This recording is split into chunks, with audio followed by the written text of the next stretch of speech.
right, Pete, tell me what is your favorite lure and why?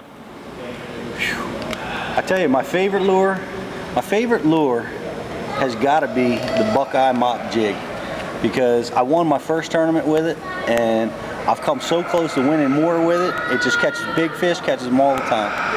It's got to be the one. Cool. All right, what is the easiest mistake that you see amateurs do to fix? I tell you, the easiest mistake to fix, is casting. I see guys with their arms flailing around like a crazy man, and if they would just keep their elbows tucked in and make those simple roll casts, simple pitches, instead of flailing around like a crazy man, if they did that, their accuracy would increase and they'd catch 100 more fish. That's a good tip. All right, what is the biggest bass you've ever caught, and how'd you catch it? The biggest one I ever put on a scale was 10 pounds, and I caught it on a lipless crankbait in Toledo Bend. But yeah, that's it. But I can tell you this, the biggest bass I probably ever had on were in Florida, punching mats at practice. Of course, at practice. Yeah. Shaking them off, you could feel the big thumping, thundering heads swimming away, and you don't set the hook. But, yeah, most people don't realize that majority of the pros don't catch a zillion 10-pound bass. Most of the bass we catch are tournament fish. Absolutely. So, and what is the fastest that you've ever been in a bass boat? Man, I tell you, when we were out at the Ranger factory, we were testing those boats, and with no weight in it and just you and the outboard, it's just too fast for me. It was so fast that I couldn't look at the speedometer or the GPS. We're shaking around. There's just a little bit of boat in the water. I bet you it's not that fast compared to some guys. I know some of them go real fast, but I bet you it's probably 75, 80 miles an hour. A lot of puckering going on. It's real tight, you know? Right. All right, so when you're out there fishing and nature calls, do you hang it over the side or do you find the bank?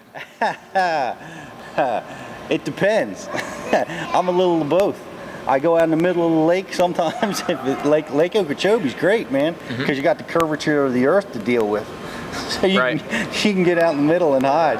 But I'm more inclined to go to the bank. But one time I was out fishing with a woman and she had to go, and I wasn't looking as we had agreed upon, and I'm flipping in this area, and as soon as she sat down to go, a fish stomps my jig. I set the hook and instinctively turn around and flip that fish right on her. She's screaming, scrambling to get her panties up. The fish is flopping around. I'm trying not to look, but that sounds like a lot of excitement going on in that boat. It was a lot of fun. What is the strangest place that you've ever broken off a lure? On my cat. Wow. It's very difficult to get a lure out of a cat. They're not friendly. His claws are more dangerous than the hooks on the lure. What kind of lure was it? It's a crankbait. You know, they love them. They hang them from the rods, you know, and they're always getting into mischief. Got a hold of one of my crankbaits. Yeah, that was a tough one to break off, but the cat was fine. We didn't. Oh, that's good. That's good. I love crankbaits, but I don't have any cats, so that's a good thing.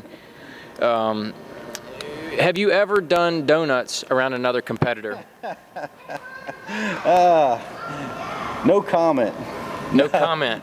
Okay. No, I don't know. I don't engage in that kind of behavior. You know, I much prefer verbal abuse than actual physical donuts. You know. It seems to be more effective, in my opinion. I agree. A little intimidation goes a long way. Right. So speaking of that, has Tommy Biffle ever tried to run you out of an area that you're fishing? No. Nothing like you. Nothing. Tommy Biffle's great, man. I'm not gonna throw him under the bus. He carried me in one time when I broke down, and I got my fish. He came in early on his flight so I could get in. So he's my man. Yeah, Tommy Biffle is one of my good friends, but he loves to run people out of areas that they're fishing. So I just have to ask that to each pro. Some say yes, some say no. Well, he can be very intimidating. I'm not surprised. Run you right out of there. That's right. All right, Pete. Well, I appreciate it. Thanks a lot. Hey, thanks for having me. Hey, Sharon, come look at my thing in the bathtub.